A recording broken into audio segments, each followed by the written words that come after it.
سور چربی کی تاریخ۔ ہر مسلمان کے لیے یہ معلومات بہت ضروری ہے۔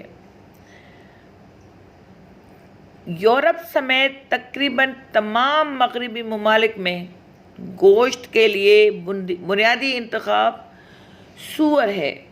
اس جانور کو پالنے کے لیے ان ممالک میں بہت سے فارم ہیں۔ صرف فرانس میں پگ فارمز کا حصہ 42,000 سے زیادہ ہے۔ کسی بھی جانور کے مقابلے میں سور میں زیادہ مقدار میں فیٹ ہوتی ہے، لیکن یورپی اور امریکی چربی سے بچنے کی کوشش کرتے ہیں۔ اس طرح ان سوروں سے FAT کہاں جاتی ہے۔ محکمہ خوراک کے ماتحت سلاٹر ہاؤسز میں تمام خنزیر کاٹے جاتے ہیں اور ان سوروں سے نکالی گئی چربی کو ختم کرنا محکمہ خوراک کا سردر تھا۔ باضابطہ طور پر اسے جلایا گیا تھا لگ بھگ 60 سال پہلے۔ پھر انہوں نے اس کے استعمال کے بارے میں سوچا۔ پہلے انہوں نے سوپ بنانے میں اس کا تجربہ کیا اور یہ کام ہوا۔ پھر ایک مکمل نیٹ ورک تشکیل دیا گیا اور اس فیٹ کیمیائی طور پر عمل درآمد، پیک اور مارکیٹنگ کی گئی، جبکہ دوسری مینوفیکچرنگ کمپنیوں نے اسے خرید لیا۔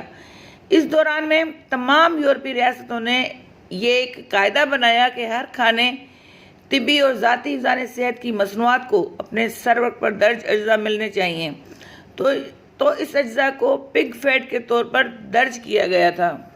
وہ لوگ جو پچھلے 40 سالوں میں یورپ میں مقیم ہیں اس کے بارے میں جانتے ہیں، لیکن ان ممالک میں اس وقت اسلامی ممالک کی طرف سے پابندی عائد کی گئی تھی، جس کے نتیجے میں تجارتی خسارہ ہوا تھا۔ وقت کے ساتھ پیچھے اگر آپ کسی طرح جنوب مشرقی ایشیا سے وابستہ ہیں، آپ کو 1857 کے شہری جنگ کے اشتعال انگیز عوامل کے بارے میں معلوم ہوگا۔ اس وقت رائفل کی گولیوں کو یورپ میں بنایا گیا تھا اور اسے برِ صغیر میں سمندر کے راستے پہنچایا گیا تھا۔ وہاں پہنچنے میں مہینوں لگے اور سمندر کی نمی کی نمائش کی وجہ سے اس میں بندوق کا پاؤڈر برباد ہو گیا۔ پھر انہوں نے گولیوں کو چربی کے ساتھ ملانے کا خیال آیا، جو پگ فیٹ تھا۔ چربی کی پرت کو استعمال کرنے سے پہلے دانتوں سے نوچنا پڑتا تھا۔ جب یہ لفظ پھیل گیا، فوجیوں، زیادہ تر مسلمان اور کچھ سبزی خوروں نے لڑنے سے انکار کر دیا، جو آخر کار خانہ جنگی کا باعث بنے۔ یورپی باشندوں نے ان حقائق کو پہچان لیا اور پگ فیٹ لکھنے کی بجائے انہوں نے فیم لکھنا شروع کر دیا۔ 1970 کے بعد سے یورپ میں رہنے والے تمام لوگ اس حقیقت کو جانتے ہیں۔ جب کمپنیوں کو معلم ممالک کے حکام نے پوچھا کہ یہ جانوروں کی چربی کون سی ہے تو ان کو بتایا گیا کہ یہ گائے اور بھیڑ چربی ہے۔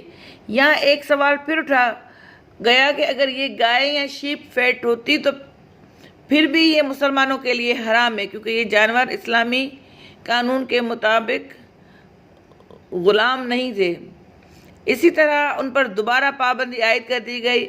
اب کثیر القومی کمپنیوں کو ایک بار پھر پیسوں کی شدید خشک سالی کا سامنا کرنا پڑا۔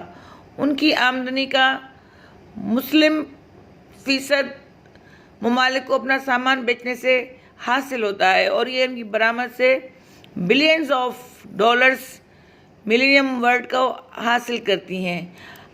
آخر میں انہوں نے کوڈنگ زبان شروع کرنے کا فیصلہ کیا تاکہ صرف ان کے محکمہ فوڈ ایڈمنسٹریشن کو پتہ چل سکے کہ وہ کیا استعمال کر رہے ہیں، اور عام آدمی اندھیرے میں ڈھل جاتا ہے۔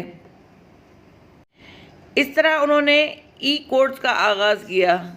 یہ انگریڈینٹس کثیر القومی کمپنیوں کی اکثریت میں موجود ہیں، لیکن ان تک محدود نہیں۔